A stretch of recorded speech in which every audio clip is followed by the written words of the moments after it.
ನಮಸ್ತೆ, ಬನ್ನಿ ನಾವು ಇವತ್ತು ಕ್ಯಾಪ್ಸಿಕಮ್ ರೈಸ್ ಅಥವಾ ದಪ್ಪ ಮೆಣಸಿನ್ಕಾಯಿ ಅನ್ನವನ್ನು ಹೇಗೆ ಮಾಡುವುದು ಅಂತ ನೋಡೋಣ.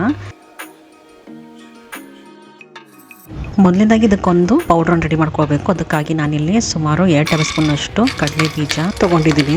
ಕಡಲೆ ಬೀಜನ ಬಾಣಲೆಯಲ್ಲಿ ಹಾಕ್ಕೊಂಡು ಸರಿಯಾಗಿ ಹುರ್ಕೊಳ್ಳಿ. ಆಮೇಲೆ ಇದಕ್ಕೆ 1 ಟೇಬಲ್ ಸ್ಪೂನಷ್ಟು ಕೊತ್ತಂಬರಿ ಬೀಜನ ಹಾಕ್ಕೊಂಡು ಅದನ್ನು ಸರಿಯಾಗಿ ಹುರ್ಕೊಂಡು ಕಡಲೆ ಬೀಜದೊಂದಿಗೆ ಸೇರಿಸ್ಬಿಡಿ. ಆಮೇಲೆ ಇದಕ್ಕೆ 1 ಟೀ ಸ್ಪೂನಷ್ಟು ಕಡಲೆಬೇಳೆ, 1 ಟೀ ಸ್ಪೂನಷ್ಟು ಉದ್ದಿನಬೇಳೆನ ಹಾಕ್ಕೊಂಡು ಇದನ್ನು ಸೆಪ್ರೇಟಾಗಿ ಹುರ್ಕೊಳ್ಳಿ.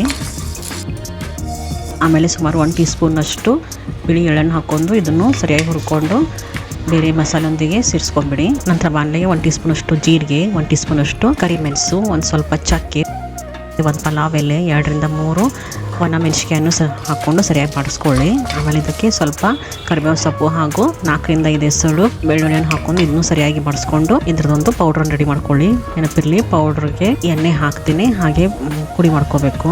ಬನ್ನಿ ಇವಾಗ ಕ್ಯಾಪ್ಸಿಕಮ್ ರೈಸನ್ನು ಮಾಡೋಕ್ಕೆ ಶುರು ಮಾಡೋಣ. ಇದಕ್ಕಾಗಿ ನಾನಿಲ್ಲಿ ಬಾಣಲೆಯಲ್ಲಿ ತೊಗೋತಾ ಇದ್ದೀನಿ. ಸುಮಾರು 2 ಟೇಬಲ್ ಸ್ಪೂನಷ್ಟು ಎಣ್ಣೆ ಹಾಕೊಂಡ್ಮೇಲೆ ಇದಕ್ಕೆ ಸ್ವಲ್ಪ ಗೋಡಂಬಿ ಹಾಗೂ ಸಾಸಿವೆಯನ್ನು ಹಾಕ್ಕೊಂಡು ಸಾಸಿವೆ ಚಟ್ಪಟ ಅನ್ನೋವರೆಗೂ ಬಾಡಿಸ್ಕೊಳ್ಳಿ. ನಂತರ ಇದಕ್ಕೆ ಕರಿಬೇವು ಸೊಪ್ಪು ಹಾಗೂ ದಪ್ಪದಾಗಿ ಹೆಚ್ಚಿರುವ ದಪ್ಪ ಮೆಣಸಿನಕಾಯಿ, ಸ್ವಲ್ಪ ಅರಿಶಿನ ಪುಡಿ ಹಾಗೂ ನಾವು ಮಾಡಿಕೊಂಡಿಟ್ಟಿರುವ ಮಸಾಲೆ ಪುಡಿಯನ್ನು ಹಾಕ್ಕೊಂಡು ಸರಿಯಾಗಿ ಬಾಡಿಸ್ಕೊಳ್ಳಿ. ಮಸಾಲೆ ಸರಿಯಾಗಿ ಬಾಡಿದ ಮೇಲೆ ಇದಕ್ಕೆ ನಾವು ಮಾಡಿಕೊಂಡಿಟ್ಟಿರುವ ಅನ್ನನ ಹಾಕ್ಕೊಳ್ಳಿ. ನಂತರ ರುಚಿಗೆ ತಕ್ಕಷ್ಟು ಉಪ್ಪು ಮತ್ತು ಸಣ್ಣಗೆ ಹೆಚ್ಚಿರುವ ಕೊತ್ತಂಬರಿ ಸೊಪ್ಪು, ಆಮೇಲೆ ತೆಂಗಿನ ತುರಿಯನ್ನು ಹಾಕ್ಕೊಂಡು ಸರಿಯಾಗಿ ಮಿಕ್ಸ್ ಮಾಡಿದರೆ ನಮ್ಮದಿದು ಕ್ಯಾಪ್ಸಿಕಮ್ ರೈಸ್ ಅಥವಾ ದಪ್ಪ ಮೆಣಸಿನ್ಕಾಯಿ ಅನ್ನ ತಯಾರಾಯಿತು. ಇದನ್ನು ನೀವು ಮೊಸರು ರಾಯ್ತ ಜೊತೆ ಅಥವಾ ಕೊಬ್ಬರಿ ಚಟ್ನಿ ಜೊತೆಗೆ ಸರ್ವ್ ಮಾಡ್ಬೋದು. ಈ ರೆಸಿಪಿಯನ್ನು ನೀವು ಟ್ರೈ ಮಾಡಿ ಹಾಗೂ ನನ್ನ ಚಾನಲನ್ನು ಸಬ್ಸ್ಕ್ರೈಬ್ ಮಾಡೋದನ್ನು ಮರಿಬೇಡಿ. ಧನ್ಯವಾದಗಳು.